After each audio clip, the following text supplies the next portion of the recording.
My message to the losers: losers, look in the mirror. No? Well, maybe you should. Sorry. Well, that's my feeling. Losers, look in the mirror. For months, Democrats have been saying, how is this even close? And they're right, it wasn't. They could not conceive of a second Trump term, but they should have. When does America ever turn down second? I mean, come on.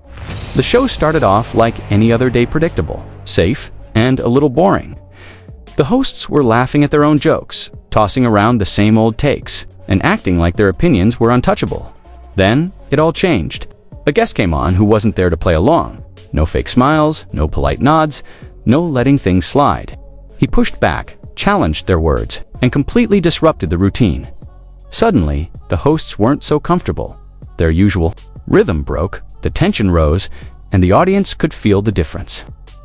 What began as just another forgettable episode turned into a must-watch moment because one guest refused to follow the script. It made me think, I'm sure every single member of the Saturday Night Live cast was a Harris supporter. But what if one of them wasn't?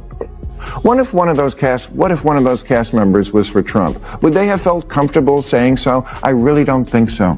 They would have had to keep it to themselves. That's not a good place for us to be. And I remember when Elon Musk hosted, and this is well before he was a Trumper. This is 3 or 4 years. He was just the richest man in the world.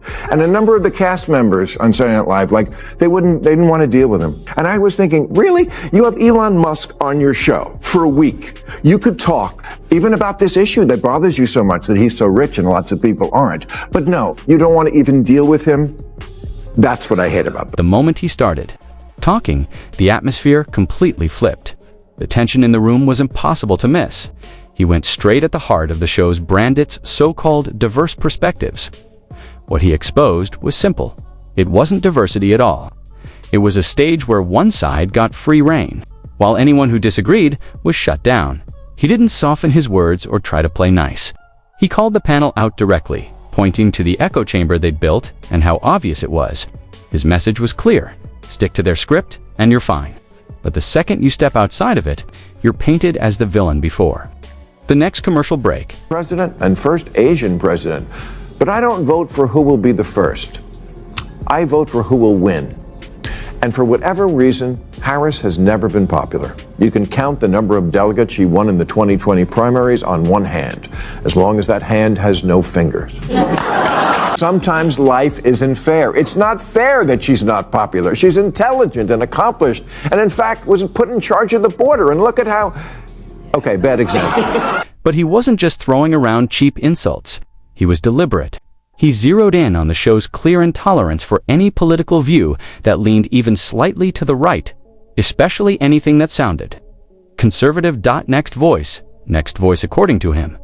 The show wasn't a friendly space for open discussion at all. It was nothing more than an echo chamber, repeating the same opinions over and over like a loop that never ends. And hearing it put that bluntly clearly struck a nerve. Goldberg, who, by the way, I hope is still a friend, we can disagree with each other, should not be canceled or put off her show, as much as I totally disagree with her crazy statement. Free speech. She should be there. She shouldn't get a timeout. Not every single thing has to be for everybody. Right. We can have platforms that have stuff on them that not everyone on that platform or who consumes stuff on that platform enjoys. And The View is a particularly weird place to do it. Barbara Walters invented it a long time ago, but it's The View. Well, that's the problem in America. But there is one view, right, and one that's clearly true opinion, and everybody else can go sit. This was the moment the show really started to squirm. After calling out the fake diversity of thought, he didn't back down. He turned up the pressure. He looked straight into the camera, glanced over the audience, and delivered a line that stopped everything cold. Losers need to look in the mirror. It wasn't a throwaway jab. It was a direct hit aimed squarely at the liberal media voices who lash out whenever election results don't go their way. The message was sharp, and it landed hard. They're going to sometimes have a very different opinion. And the answer is not to make them sit in a corner for 2 weeks. That is insulting It's so insulting to make a 65-year-old, I mean, the person at ABC News said, I've asked her to take time to reflect and learn about the impact of her comments. Reflect. How insulting for someone of her age, who's a sophisticated person. The whole point of free speech is we don't need free speech when we're right, when everyone agrees with us. We need free speech when we're wrong. We need free speech to make mistakes. We need free speech to say really unpopular things. And one of the reasons I'm always proud to come on this show, and I suspect you feel the same way, Catherine, is this is the only space left on television where people can speak freely and not... He called out the outrage over Trump's resurgence, pointing out how the hosts, like much of the media, couldn't make sense of it. Instead of asking if they'd misread the public, they just blamed everything else. That was his target. Then he hit them with the punchline.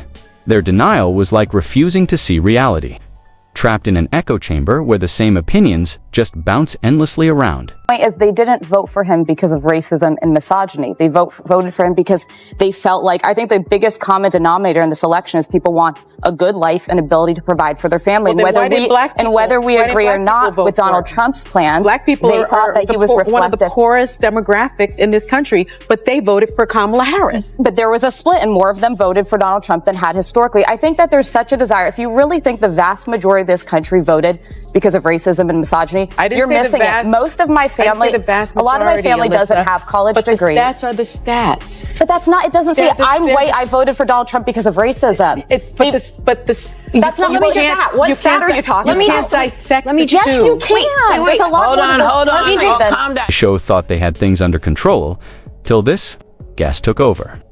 From the start, he made it clear he wasn't there to play nice. He went straight at the panel, calling out the View's so-called diverse perspectives as nothing more than an echo chamber, where one side dominates, and anyone who disagrees is painted as the villain. Then, he turned up the heat. Looking straight at the camera, he hit the liberal media for refusing to face reality whenever Trump gains ground. Instead of asking what they got wrong, they lash out, point fingers, and blame anything but themselves. His punchline, America loves sequels, whether it's movies or President's End. That's why Trump can't be written off. The hosts froze. The audience erupted when they tried to trap him with immigration. He flipped it with biting sarcasm. Why do you think Trump left so many holes in the wall? The line landed hard. From there, he tore into the media's habit of performative, outraged celebrities, swearing they'd flee the country if Trump won, then staying put like nothing happened. He called it fake, shallow, and cowardly. He didn't stop with politics. He blasted Saturday Night Live for pretending to be edgy while silencing anyone who thinks differently. What would happen if a cast member admitted they supported Trump? According to him, zero chance of survival. His example, the meltdown when Elon Musk hosted, not because he was conservative, but simply because he was rich. His verdict, you're brats, you're snobs, and people are tired of it. The crowd went wild. Then came free speech. He slammed cancel culture head-on. Even defending a View co-host, he disagreed with, arguing she shouldn't have been suspended for one controversial comment. His point was simple. Free speech isn't just for opinions we like. It's for the ones we don't. That line hit hard. From there, he widened the lens. He called out the media for claiming Trump's support was all racism and sexism, dismissing the real struggles driving voters' jobs, safety, stability. He shredded the arrogance of assuming working-class people vote conservative out of ignorance.